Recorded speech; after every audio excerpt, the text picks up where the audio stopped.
Let's just play this for fun. Celtics, let's say they did put a trade together, a proposal, and it was Marcus Smart and Jaylen Brown and a pick. Let's pretend that was the deal. So then you got Kevin Durant, Jason Tatum, Malcolm Brogdon, Gallinari, Robert Williams. You still have Al Horford. Yes. So you still, does that team, now the team last year, even on paper, seemed like a pretty solid team. You take away two of those main guys, plug in a Kevin Durant, you're not that far. Well, obviously, because Durant, when healthy, is ridiculous. When healthy, and he is still awesome. But he's combined, the last 2 seasons played just over 85 games combined in the last 2 years, coming off the Achilles. He's going to be 34 next year. I think a part of it, if you're a Celtics fan, a tiny bit of you has to go, man, Jaylen Brown showed a lot in the playoffs, in the finals. Yeah. We had a chance to win it all. Let's keep this young core together. We still have Robert Williams, who we like. We get him healthy. We had Brogdon. We had Gallinari. We got Brown. We got Tatum. Let's keep going with this and see what we can do in the East, because the guy that we're trying to acquire is a guy we shut down in the first round. They didn't win a game. I love the Great K didn't even beat him in 1 game.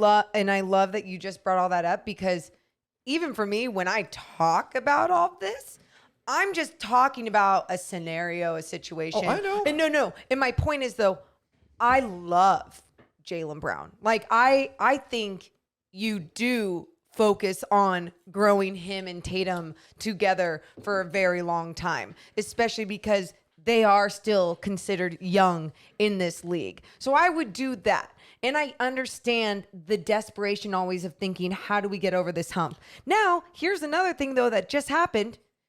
You just put a little damper on your relationship with Jaylen Brown. And not to say that, oh, man, you did that to your relationship, their relationship's going to be over with the Celtics. No. You can always gain that trust back. You can always find a way to communicate through it. They're all adults, pretty mature, good heads on their shoulders. They can talk about this, but it's still going to be there right now. And it's going to be talked about as we go into the season.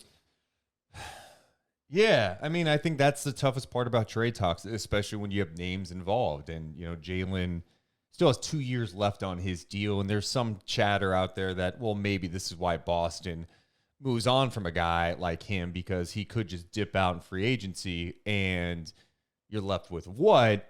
And you have a chance maybe to get Durant at this point, who, Ime Udoka knows really well, obviously coached in Brooklyn too as an assistant. So I think those guys are tight, especially with Team USA stuff. And I'm not even trying to take anything away from Durant, because you're allowed to have a bad playoff run. The Nets situation was completely bizarre last year with everything that transpired from, the Kyrie distraction, the Harden trade, postseason stuff. It was weird. Can I be honest too? Do we? I love when more. Can I be honest? No, I want you to lie to me. Because Lie I to me feel about so NBA many people conversation. don't want to touch on this much because of this situation. But is Steve Nash a good coach? Do we know yet? Do we know?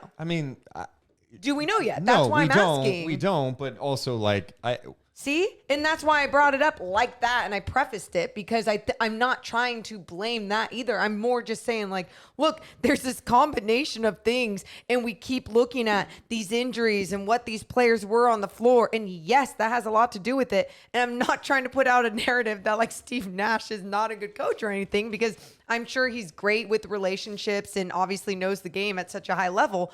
But I'm just curious how he manages and how he does certain things. And we just haven't been able to see it to a full extent because of his situation and these players and their health.